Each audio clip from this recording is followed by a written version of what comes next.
David Carter, young man 35, age, had light beard and white dress shirt, walked into the coffee shop expecting discomfort, not heartbreak.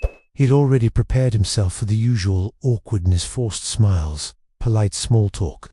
An hour of pretending before both parties quietly agreed it wasn't going anywhere. Blind dates had been like that for him ever since his wife died. Necessary, well-intended, and deeply exhausting. The Meadowlark Cafe in Portland's Pearl District was warm and softly lit, the scent of roasted coffee beans mixing with autumn air every time the door opened. Wide aisles, movable chairs, accessible tables. David didn't consciously notice as he stepped inside 15 minutes early. All he noticed was the tight knot in his chest. He checked his watch. Again, then again. His palms were damp despite the cool October afternoon, and he wiped them discreetly against his jeans before stepping up to the counter. "Black coffee," he said. "Simple, safe, no room for mistakes." He carried the cup to a corner table, choosing a seat where he could see the entrance. Logan Reed's voice echoed in his head. "Just one coffee, 1 hour. Trust me, man." David had agreed because saying no to Logan had always felt pointless. Logan meant well too well sometimes. Ever since Grace died, Logan had taken it upon himself to help David move on. Blind dates, casual setups, encouragement disguised as pressure. David didn't feel broken, but everyone else seemed convinced he was. He checked his watch again. Then the door opened. David's attention lifted automatically and his breath caught. The first thing he noticed was the wheelchair. The second was the hearing aids, partially hidden beneath dark hair. The third was her face. She had warm brown eyes, blonde long hair, and wore a black dress, expressive and alert, scanning the cafe cautiously as if she were bracing herself for something to go wrong. There was nervous hope there, fragile and exposed. Her gaze landed on him, on his standing body, on the absence of a wheelchair beneath him, on the lack of hearing aids, and in a single devastating moment, that fragile hope shattered. Her face crumpled. Tears filled her eyes instantly, spilling over before she could stop them. Her body went rigid, hands gripping the wheels of her chair, as if she needed something solid to hold on to. David stood without thinking. He raised a small, uncertain wave, the universal signal of "I think you're here for me." She didn't wave back. She didn't move at all. She froze in the doorway, her chest rising and falling too quickly, panic spreading across her face in real time. David could see it from across the room, humiliation, shock, pain layering over each other until she looked like she might break apart completely. People began to notice. David didn't. He'd moved toward her slowly, carefully, not wanting to startle her further. Before he even reached her, his hands were already forming signs. "Maya," he signed gently. "I'm David." Her eyes widened for a split second. Something like relief flickered across her face when she recognized the sign language. Then it vanished, replaced by something worse. Fresh pain. Her hands came up, shaking violently as she signed back. The movements were sharp, angry, frantic, barely controlled. "Did Logan tell you? Did he tell you about me before you came?" David felt his chest tighten. He answered honestly. He said he knew someone special. That's all. The laugh that escaped her was bitter and broken, more breath than sound. Tears streamed freely now, unchecked. "Of course," she signed rapidly. "Of course he did this." Her hands moved faster, emotion pouring through every sharp motion. "He told me I was meeting someone just like me, someone who would understand, someone who wouldn't see me like this." Her hands faltered mid-air, "Like I'm pathetic." David opened his mouth to respond, but she cut him off, her signs trembling harder now. "You can go." The words hit him harder than he expected. "You don't need to pretend. Just go. Save us both the embarrassment." Her breathing hitched. "I've been through this before. The awkward politeness, the forced conversation, the relief on their face when it's finally over." Heads were turning now. Conversations had quieted. A few people stared openly. David barely noticed. All he could see was the raw humiliation in her eyes, the kind that didn't come from one bad moment, but from years of being misunderstood, pitied, dismissed. "Please," she signed again, more desperate now. "Just go. I can't do it again."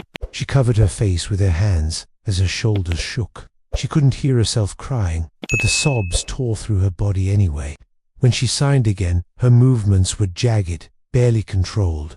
"I thought I was meeting someone who would actually understand." Instead, it's just another setup, another person pretending to be interested for an hour. Her hands dropped to her lap. I'm so stupid. I'm so stupid for believing him. Something inside David shifted.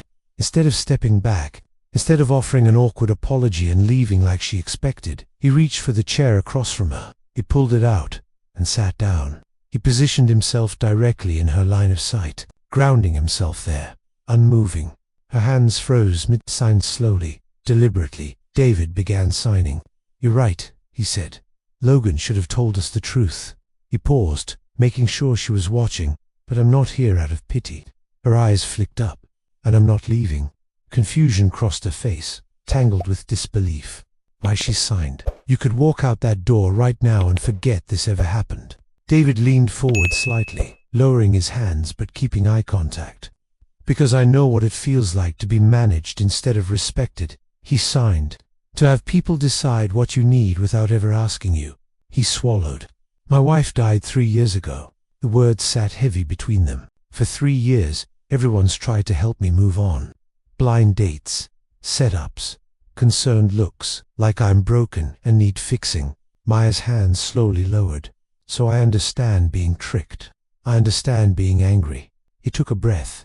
And if you want me to leave, I will. No questions asked. Her eyes searched his face. But if you're willing to start over, he continued. Not as Logan's matchmaking project, but as two people who both got ambushed, then I'd like to stay. Silence. Her breathing gradually slowed.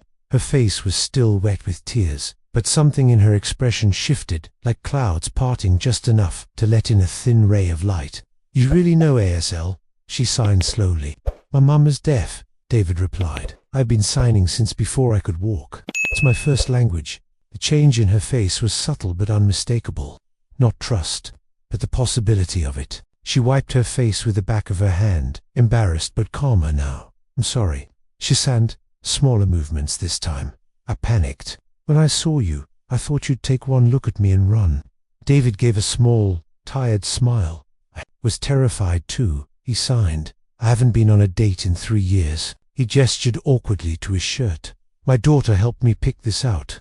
For the first time since she entered the cafe, a faint smile tugged at Maya's lips, and just like that, the worst blind date of David Carter's life became something else entirely. Something unexpected, something real. For a few moments after David spoke, neither of them signed. The cafe noise faded into something distant and muffled, like static behind glass. People talked, cuffs clinked, the espresso machine hissed. But for David and Maya, it felt like the rest of the world had stepped back. Maya was the first to move again. You'll really understand loss.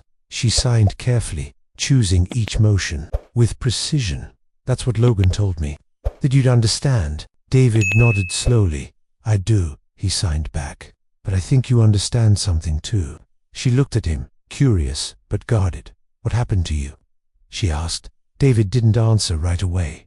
He watched her hands resting in her lap, the way they trembled slightly even now. He recognized that kind of tension, the kind that never fully leaves your body once life breaks you open. My wife's name was Grace. He signed finally. She died 3 years ago. Maya's eyes softened instantly. She had cervical cancer. 18 months from diagnosis to the end. His hands stayed steady, but the weight behind them was unmistakable. She fought hard. Too hard, maybe. We all did. He paused. Our daughter, Lily, was 4 when Grace died. Old enough to understand something was wrong. Too young to understand why her mom wasn't coming home. Maya swallowed. I'll wake up every morning at 5:30, David continued. I make Lily's lunch, lay out her clothes, get her to school. I go to work. I come home. I sign bedtime stories because my mom is deaf and Lily's learning ASL. His hands slowed. And every night, when the house finally goes quiet, that's when it hits. That Grace isn't just late. She's gone. Maya didn't interrupt. She didn't rush him. She simply watched Really. Watched the way his shoulders tightened. The way grief lived in his body even years later. That's why everyone keeps trying to fix you. She signed softly. David let out a humorless smile. Apparently, she hesitated, then signed again. That's why I agreed to this date, she admitted. Because Logan said you'd understand what it's like to have your entire life change in a single moment. David nodded. Tell me. He signed gently, and Maya did. 5 years ago, she began. her hands moving more slowly now, more deliberately. I was 26, engaged, working as a junior graphic designer at a tech startup. Her eyes drifted, somewhere far away. I loved hiking, especially the Columbia River Gorge, the waterfalls, the cliffs, the trails that make you feel tiny in the best way. She smiled faintly. It was supposed to be a perfect day. She and her fiancé, Tyler Hayes, had chosen Eagle Creek Trail. Clear skies, mild temperatures, a trail they'd done many times before. There's a section near Tunnel Falls. She signed, her movements growing hesitant. The trail is carved right into the cliff. Incredible views. She paused. I stopped to take a picture. Tyler walked ahead. I stepped back to get a better angle. She didn't need to explain the rest. David could see it on her face. 40 feet, she signed. That's how far I fell. Her hands moved faster now, like she needed to get the words out before they crushed her. Spinal cord injury, traumatic brain injury, fractured skull. She looked directly at David. They told Tyler I probably wouldn't survive the first surgery. David's chest tightened. When I did survive, they said I might never wake up. She swallowed hard. When I woke up, they said the paralysis might be permanent. Her hands trembled, but she didn't stop. My hearing started going 3 weeks into rehab. At first it was small things, ringing muffled sounds. She shook her head. Within 6 months, I went from fully hearing to profoundly deaf. David inhaled slowly. I had to learn sign language. She signed, while relearning how to exist in a body that didn't work anymore. She laughed softly, bitterly. Turns out, that's a lot at once. And Tyler? David asked gently. Maya's smile faded. He stayed at first. She signed. 3 months. Every day. Holding my hand. Saying the right things. Her gaze dropped. Then one day, he sat beside my hospital bed and told me he loved me but couldn't handle the changes. David felt something sharp twist in his chest. He said he signed up for a different life, a different partner. Her hands clenched. He left me in a rehabilitation center. I could barely dress myself. I was learning to use a wheelchair, learning to be deaf. She looked back up at David, eyes blazing with pain that hadn't faded. Even after 5 years, he said he'd always care about me, but he couldn't be what I needed. David exhaled slowly. That's why Logan did this. He signed. He's trying to make up for his cousin's mistake. Maya's eyes widened. Tyler is his cousin. She signed. How did you know? You mentioned him. And Logan's mentioned Tyler exactly once. David replied. He said he made the biggest mistake of his life. She let out a dry laugh. So his solution was lying to both of us. Terrible execution, David agreed. But maybe it, not a terrible instinct. Maya studied him quietly. You work in physical therapy. She signed suddenly. David nodded. At Cedar Hills Rehab Center. Her hands froze mid-sign. That's where I did my rehabilitation. David's eyes widened. 5 years ago. She nodded. The worst months of my life. She signed. And somehow, I'm the best. She gestured vaguely. That place broke me and rebuilt me. Something deep passed between them then. They had both been shaped by that building, by parallel bars, by sterile hallways, by learning how to survive after everything fell apart. They ordered a second, coffee, then a third. David told her about the medical bills, the nights sleeping in hospital chairs, Lily asking when Mummy was coming home. Maya told him about relearning balance, about the frustration of inaccessible spaces, about people who spoke to her caregiver instead of her. Hours passed unnoticed. When David finally glanced at the clock, his heart dropped. I need to pick Lily up from my mum's. He signed reluctantly. Maya reached out and touched his hand before he could stand. Thank you, she signed quietly, for listening. David smiled. For the record, he signed back. I didn't see someone broken today. I saw someone who survived. Her eyes shone with something new. Not hope yet, but possibility. David didn't expect the second date to feel easy. He'd spent the entire drive to the downtown art gallery rehearsing conversation starters in his head, worrying about saying the wrong thing, about accidentally crossing a line, about the fragile connection they'd built in the coffee shop collapsing under the weight of expectations. But the moment Maya rolled up beside him at the entrance, wearing a soft sweater and an uncertain smile, something inside him loosened. Ready? He signed. As ready as I'll ever be. She signed back, amused. The gallery was fully accessible, white spaces, low displays, benches placed thoughtfully. Maya had clearly chosen it on purpose. As they moved through the exhibits, she came alive in a way David hadn't seen yet. She explained composition and color theory, with her hands moving confidently, passionately. She talked about negative space, about how visual balance could tell a story without words. David listened, transfixed. "I've never thought about art like that," he sighed honestly. She smiled, eyes bright. "That's why I love design," she replied. "It's communication without sound." By the time they left, David realized something unsettling and wonderful. He wasn't checking the time. Their third date was dinner at a small restaurant Maya had vetted carefully beforehand. Wide aisles, accessible bathroom, staff who spoke to her directly instead of over her head. David noticed everything. The way she relaxed when she didn't have to advocate for herself. The way she laughed more freely. The way her hands softened when she talked about her work. On the drive home, David admitted something quietly. "I keep waiting for the moment when this feels heavy." He sighed, "And it doesn't."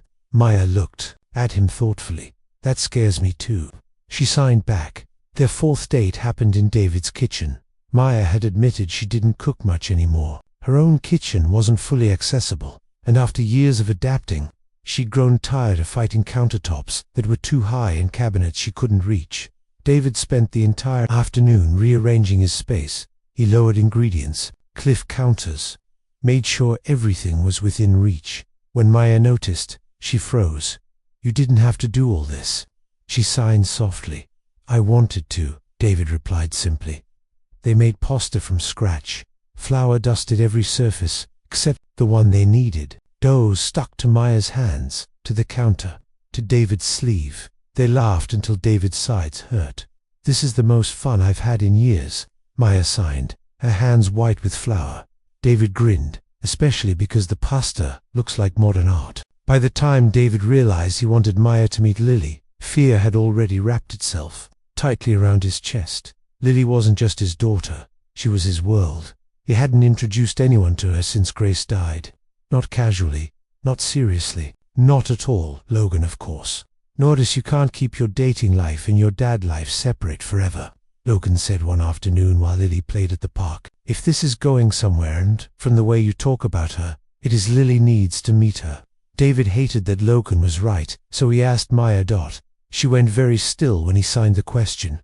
"Only if you're ready." She signed, carefully, "and only if Lily is." They chose the Portland Children's Museum on a Saturday afternoon. Lily spotted the wheelchair first. She paused, curious but not afraid. Rose, David's mother, had taught her early that different didn't mean scary. Lily walked up slowly and signed, clumsily but proudly. "Hi." The hand shapes were wrong. The movement was awkward. Maya's face lit up. She signed back slowly, gently correcting Lily's fingers. "Hi, it's very nice to meet you." Lily's eyes went wide. "You know sign language like Grandma?" She signed excitedly. "I do," Maya replied. "Will you practice with me?" Lily asked. That was it. The rest of the afternoon disappeared. Lily asked about everything. The wheelchair, can it go fast? The hearing aids, do they hurt? Maya's job, you make pictures on computers. Maya answered every question patiently, honestly, never talking down to her, never brushing her off. By the end of the day, Lily declared Maya the coolest person ever and made her promise to teach her more signs. In the parking lot, after Lily ran ahead to the car, Maya caught David's arm. "She's wonderful," she signed, "curious, kind, so smart." David swallowed hard. "She likes you," he signed. "She doesn't warm up to people easily anymore." "Thank you," Maya signed quietly, "for trusting me with her." David pulled her into a hug. Their first real physical contact beyond hand-holding. She fit perfectly against him. Her chair at just the right height for her to rest her head against his chest. He could feel her heart beating fast and steady. "Thank you," he signed, when they pulled apart, "for being someone I can trust her with." Weeks turned into months. Autumn faded into winter. Maya met David's mother, Rose, on a cold December evening. When David told Rose that Maya was deaf, his mother had cried happy tears and signed, "Finally, someone who understands our world." The meeting exceeded every expectation. Rose and Maya signed rapidly about everything: Portland's terrible accessibility, public transportation failures, the frustration of being treated like a tragedy instead Of a person, Lily translated occasionally when Rose's signs moved too fast, glowing with pride at being the bridge between them. Later, in the kitchen, Rose signed to David quietly. "She's special. Don't let her go." David nodded. "I'm trying not to." "Are you in love with her?" Rose asked. The question stopped David mid-sign. Was he? 3 months ago, he'd walked into a coffee shop expecting obligation. Now he found himself looking forward to her laugh, her opinions, the way she challenged him when he said something careless, the way Lily asked about her every morning. "Yes," he signed finally. "I think I am." Rose smiled. "Then tell her. Life's too short to hold those words in." David didn't tell Maya yet, because there was something else he needed to do first. Something that had been building quietly in his mind since their third date. David didn't tell Maya he was in love yet, not because he didn't feel it, but because there was something he needed to do first. One quiet Friday evening in early January, when Lily was staying overnight at Rose's house, David drove Maya to Cedar Hills Rehab Center. When David unlocked the doors with his staff key, Maya's hands froze. "Why are we here?" she signed, confusion flickering across her face. "There's something I want to show you," David replied. The building was empty after hours. Their footsteps and the soft sound of wheelchair wheels echoed through the halls.